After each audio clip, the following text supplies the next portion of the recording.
জনৈক আলেম বলেছেন কাবাঘর নাকি হিন্দুদের টাকায় নির্মিত। নাউজুবিল্লাহ।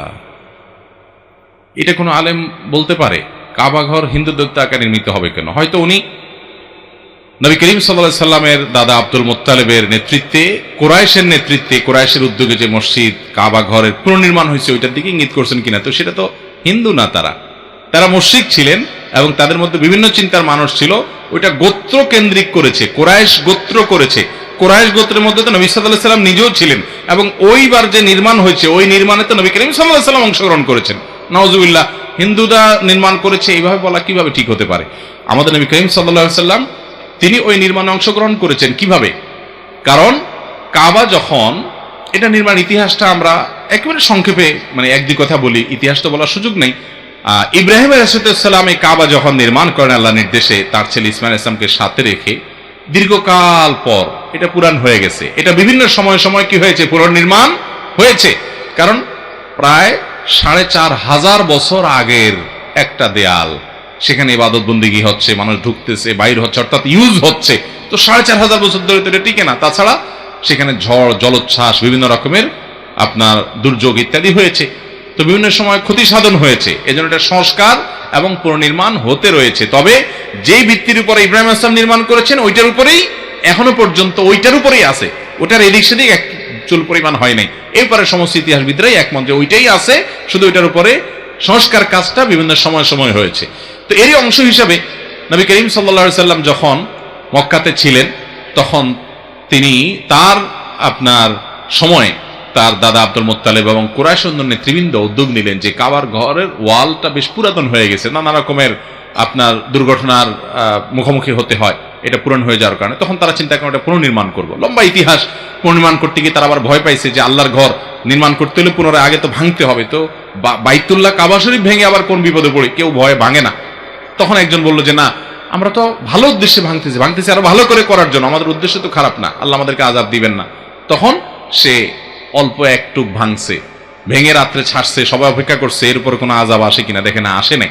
তখন এবার হিম্মত করে সবাই এটাকে ভেঙে পুনর্নির্মাণ করছে।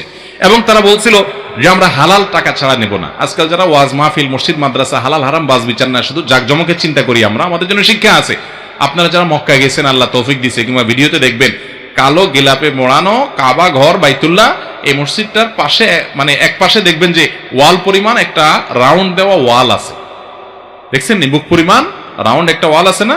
এটাকে বলা হয় হাতিমে কাবা। এটা কিন্তু কাবার ভিতরের অংশ ছিল। ইব্রাহিম সালাম যে কাবা বানাইছেন এই পুরোটা সহ ছিল।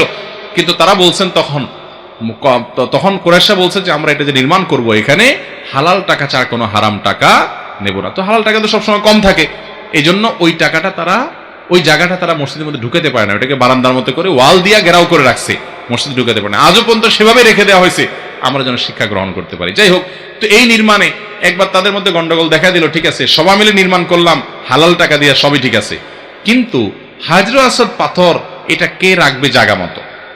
এটা রাখবে যে তার তো একটা মর্যাদা হবে, ইতিহাসে তার নাম স্বর্ণাক্ষরে লেখা থাকবে, কে সে লোক?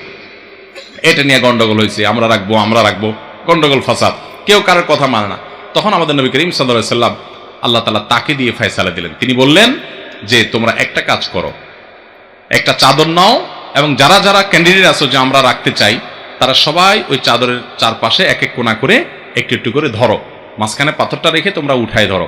তাহলে এটা রাখার ক্ষেত্রে তোমরা সবাই অংশগ্রহণ করলা। এরপরে নবী করিম সাল্লাল্লাহু আলাইহি সাল্লাম সেটা রাখার সিদ্ধান্ত তাদেরকে দিলেন, অর্থাৎ সবাইকে অংশগ্রহণ করালেন। তাহলে এই কাবাঘর নির্মাণে নবী করিম সাল্লাল্লাহু আলাইহি সাল্লামের অংশগ্রহণ আছে। সেখানে এটাকে কিভাবে হিন্দুদের নির্মাণ বলা যেতে পারে? তাছাড়া মুশরিক মানেই হিন্দু নয়, হিন্দু তো একটা বিশেষ ধর্ম, তাদের শিরকের ধরন একরকম, অন্য মুশরিকদের মধ্যে আরেক রকমের আপনার বিশ্বাস ধ্যান ধারণা থাকতে পারে। বিধায় আজকের হিন্দু ধর্মাবলম্বী যারা আছেন তাদের সাথে তখনকার মক্কার সকল মানুষকে মেলানো এটা একেবারেই ভুল এবং বোকামি। তাছাড়া মসজিদে হারাম, এই মসজিদ এর পরেও নির্মাণ হয়েছে এবং ওই সময় যে নির্মাণ হয়েছে তখন এই মুশরিকরাই শুধু নির্মাণ করেছে তা না, তখন গোত্রীয়ভাবে কাবার নির্মাণ করেছে কুরাইশের লোকজন, কুরাইশের বিভিন্ন গোত্র উপগোত্রগুলো এবং অন্যরা সবাই সহযোগিতা করে এটা নির্মাণ করেছে। এটা কোনো ধর্মীয় দৃষ্টিকোণ থেকে কোনো মুশরিকরাই শুধু নির্মাণ করেছে, এখানে শিরক এবং তাওহীদের প্রশ্ন, শিরক আলারা করেছে, ব্যাপারটা এরকম না, এবার ব্যাখ্যা করা এটা ভুল।